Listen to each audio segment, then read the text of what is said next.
Então, sonda lambda, né?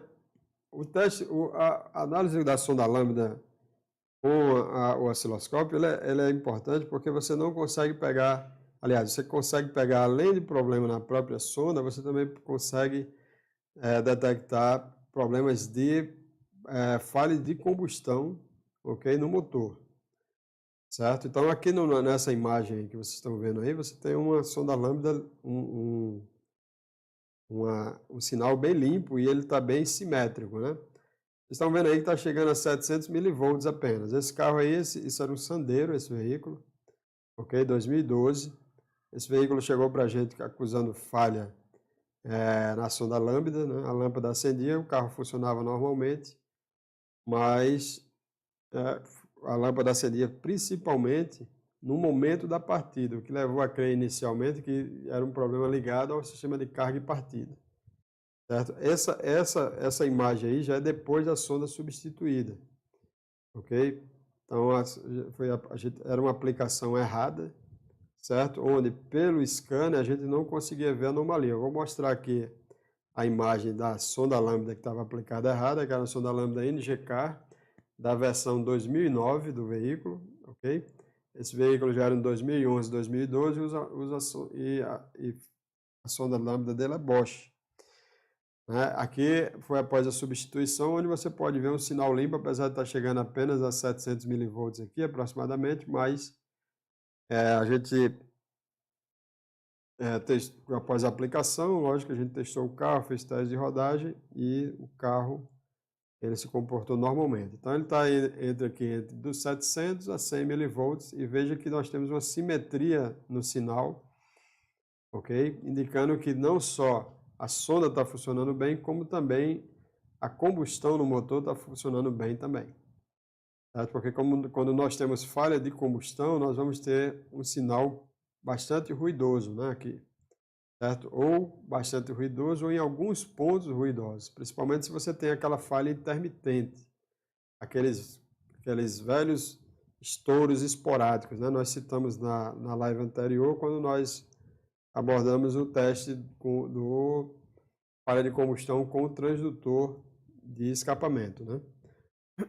Então, aquelas falhas esporádicas, ela vai refletir aqui na sonda, né? Então, aqui nós também estamos dando aqui um destaque para a medição, né? Tanto da passagem pobre para rica, como rica para pobre aqui. Então, nós temos aqui um tempo de aproximadamente 200 milissegundos, certo? Então, está dentro da faixa, né?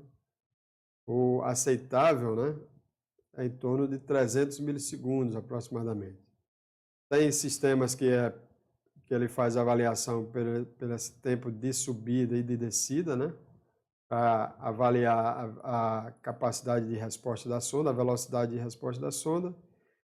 E tem sistemas que ele pega um ciclo, um período completo. Então, ele vai fazer a avaliação a partir desse ponto, usando... Vou só pegar daqui para ficar melhor, né? Porque aqui está atrapalhando um pouco. Então, ele vai pegar, vamos supor, desse ponto aqui, ele vai subir, desce. Quando ele volta novamente, pegando um ciclo positivo e um ciclo negativo, então ele conta esse tempo aqui, que vai ser em torno de 1 segundo. O que não muda, né? Porque você tem 300 aqui, 300 aqui, você somando os três vai dar aproximadamente 1 segundo. Mas tem sistemas que vai pegar o tempo de subida e o tempo de descida, e tem outro que vai pegar um período completo, né? O sistema de injeção eletrônica para fazer essa avaliação. Além disso, ela também vê o limiar pobre para rico e o limiar rico para pobre. Então, toda essa avaliação, a gente faz essa avaliação com o osciloscópio, porque isso é tirado dos testes que o módulo faz, né? O monitor da sonda lambda, ele faz essa avaliação constante para ver a degradação da sonda. Por isso que a gente faz esse teste com o osciloscópio, né? Então, nós fazemos o que o módulo já faz, né? Então, muitas vezes, como aconteceu com a gente já recentemente, já 2 vezes, a sonda ela está com a velocidade boa de variação, tá certo? Está abaixo de 200 milissegundos, né? Tanto a subida quanto a descida, mas a amplitude dela para baixo, às vezes não está chegando abaixo de 200 milivolts. Está ficando ali em 300, 400. Então, às vezes a pessoa bate o olho, principalmente se fizer a avaliação apenas pelo scanner, ele vai ver a variação lá. Não, a sonda está beleza, está variando rápido, né? Lembrando que essa avaliação desse tempo aqui, que eu citei, é com a rotação a faixa de 2.500 RPM, ok? Então, no nosso curso, a gente passa todos esses detalhes. Quem está entrando no curso agora vai poder conferir isso lá, e para quem já está, vai lembrar o que a gente está citando, né? Então, essa aqui foi depois da sonda já corrigida, como eu já citei, e essa imagem aqui é da sonda que estava aplicada anteriormente. Aplicação errada. Então, veja que você tem aqui, ó, uma sonda bastante ruidosa que se assemelha a um motor com falha de combustão, certo? Então, ela tem um pico dentro da faixa, né? Ela também tem um vale aqui que está próximo também à faixa, mas veja que ela é bastante ruidosa. E por que que isso aqui acontece, pessoal? Por que que acontece nessa aplicação aqui e acontece em outros casos também? Certo? Principalmente, vale também atentar isso aqui, que a gente vai citar, para a sonda lambda que já está com o aquecedor da sonda não está 100%. Certo? Então, o aquecimento dessa sonda aqui, que foi aplicada errada, ela era inferior ao aquecimento daquela que eu acabei de mostrar aqui, que é essa daqui, que tem um aquecimento correto. Então, essa falta de aquecimento da sonda, que a sonda dela tem uma temperatura de trabalho, a gente está falando aqui da sonda de banda estreita, e a temperatura de trabalho dela, ela tem que atingir a temperatura de 300 graus. Então, nesse caso aqui, ela não atinge a temperatura correta, não atingia a temperatura correta. Mais uma vez, nesse caso aqui era a aplicação errada, mas se eu tiver uma sonda que esteja com heater, né, ou aquecedor irregular, também vai provocar esse ruído e o módulo não vai entender o sinal da sonda, ok? E aí vai ficar gerando falha. Se você se orientar só pelo scanner, você pode chegar a uma conclusão errada. Se você não fizer todos os testes corretos, a gente sempre orienta os alunos, quem é do nosso curso de injeção eletrônica, o curso de osciloscópio, injeção eletrônica GDI, sabe que os testes da sonda, ele começa pelo aquecedor. Se você tiver um aquecedor irregular, se você tiver um sinal PWM irregular, se você tiver uma alimentação positiva da sonda irregular, você vai ter um funcionamento da sonda irregular, ok? Então, se você medir só com o multímetro, ou se você se orientar apenas pelo scanner, certo? Sim, além de tudo, dos testes que eu citei, a gente tem que ver a aplicação correta do componente, né? Isso aí vale não só para a sonda, mas para diversos tipos de componentes. Ok? Então, essa sonda com a aplicação errada, o módulo não entendia o sinal devido a esse ruído aqui, né? E daí você vai... O modo como o defeito se apresenta para a gente, às vezes, complica. Porque, não sei se você lembra que eu citei que o problema desse carro acontecia mais no momento da partida. O problema não, a lâmpada acendia, né? Então, sempre que a lâmpada acende, inclusive eu até cito isso, porque eu me oriento, me chama a atenção sempre que um veículo, a lâmpada acende sempre no momento da partida. Deu partida e a lâmpada já acende, é sempre bom fazer uma avaliação do sistema de carga e partida, né? O sistema de carga e partida, como a gente citou lá no início, bateria, cabo de bateria, etc., alternador, é sempre bom você se certificar da condição ótima dele.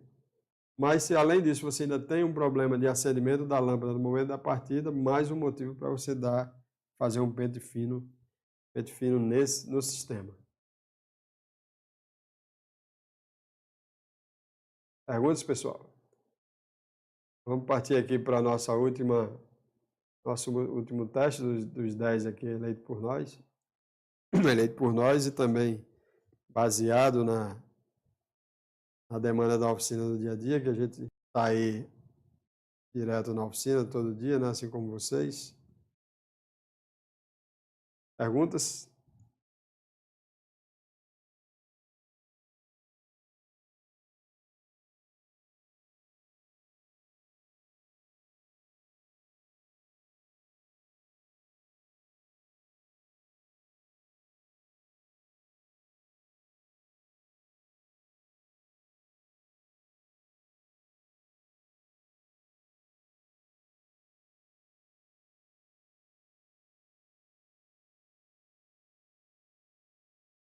Bicos injetores, Arivelto Rodrigues. Arivelto prestigia a gente lá nos nossos cursos.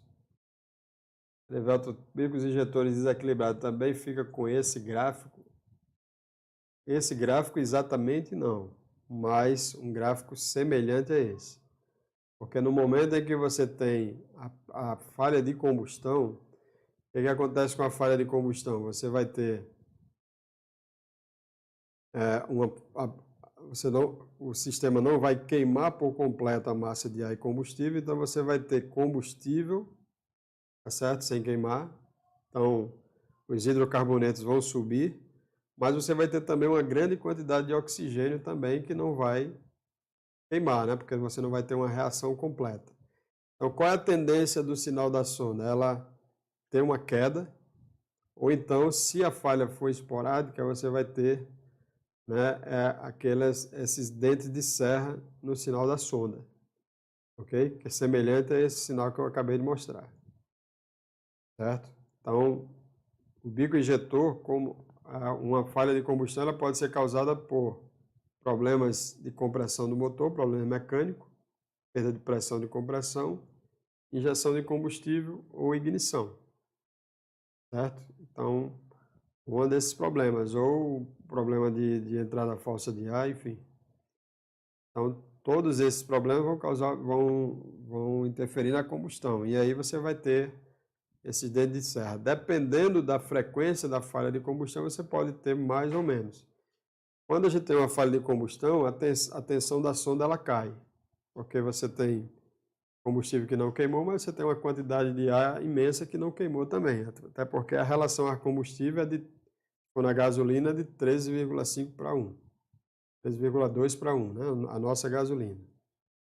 Se for o álcool, é 9 para 1. Isso contando que a gente está com combustível de qualidade, né? Então você tem muito mais oxigênio sobrando no escapamento. Então por isso quando a falha de combustão ela se inicia, ela vai provocar uma queda na tensão da sonda.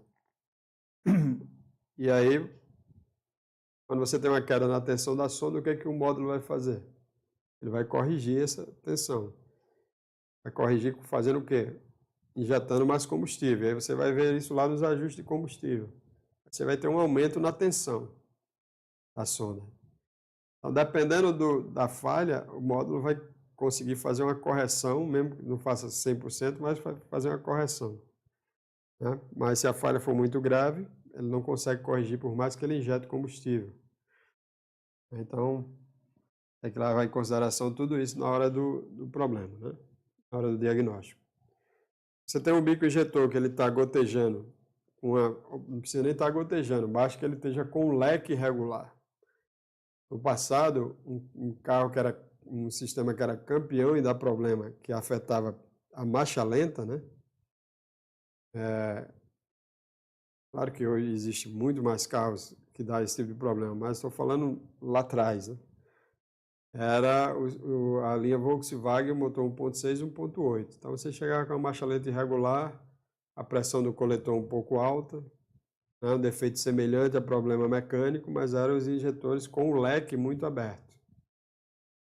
Então, um leque muito aberto, o que o combustível faz? Em vez de ele ser pulverizado, ele vai para as paredes do coletor, vira líquido, combustível líquido não queima, então você vai ter falha de combustão.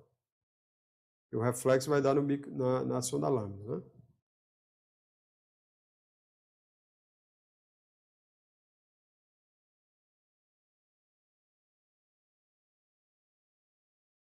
E o Zé Gomes perguntou, quando a sonda atinge 0 volts, já pode condenar?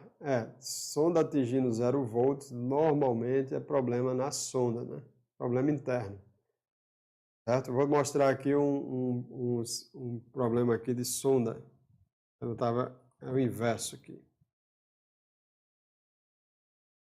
Em vez de ele estar dando pico para 0 volts,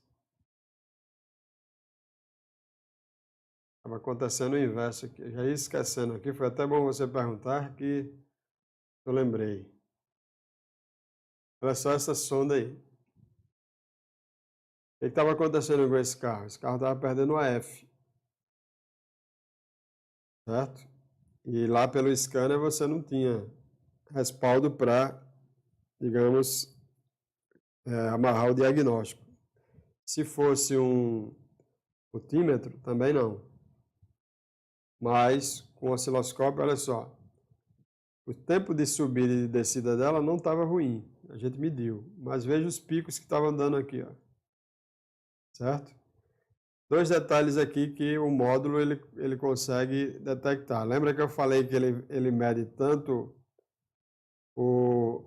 chamado em inglês é rise time e fall time. Então, tempo de nascimento, vamos falar assim, tempo de morte, tempo de queda, né? Tempo de subida e tempo de queda. Ele mede não só isso aqui, mas ele mede também o limiar inferior, certo? Então, veja que onde é que ele está chegando. Você está com 200 milivolts por divisão, então ele chegava aqui a 350, em alguns casos até menos, certo? Então, o módulo estava vendo isso aí. Aí ele abre o circuito para a sonda e joga para o álcool.